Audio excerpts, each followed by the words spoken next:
ఎప్పుడైనా సరే ఏదైనా అకస్మాత్తుగా చూడకూడదు చూసామనుకోండి, ఎలా ఇప్పటికిప్పుడు స్నానం చేయడానికి అవకాశం లేదు, ఎలాగ మరి చాలా దోషభూయిష్టమైన విషయం చూశానే, ఈ పాపం పోవాలంటే అనుకున్నాను అనుకోండి, వెంటనే ఏమిటంటే గరికిని ముట్టుకుంటే చాలు పోతుంది.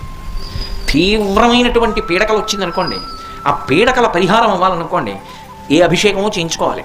శక్తి లేదనుకోండి మీరు అన్ని పూజలు చేయించుకున్నట్టే.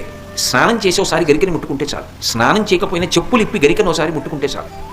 అందుకే శతమూలా శతాంకురా సర్వగం హరతు మే పాపం దుర్వాదు స్వప్ననాశిని. ఓ శతమూలా శతాంకురా, నువ్వు అనేకమైన వేర్లతో ముందుకెడుతుంటావు, అటువంటి అంకురా నిన్ను ముట్టుకుంటున్నాను. దీనివల్ల ఏమవుతోంది? సర్వగం హరతు మే పాపం, నా పాపములన్నీ పోతున్నాయి. దుస్వప్ననాశిని, దుస్వప్నములు పీడకల యొక్క ఫలితము పోతోంది. అటువంటి గరిక విఘ్నేశ్వరుడి పాదముల మీద వేసి తీసి కళ్ళకద్దుకుని తల మీద పెట్టుకున్నారనుకోండి, విఘ్నములన్నింటినీ కూడా తీసేస్తాడు.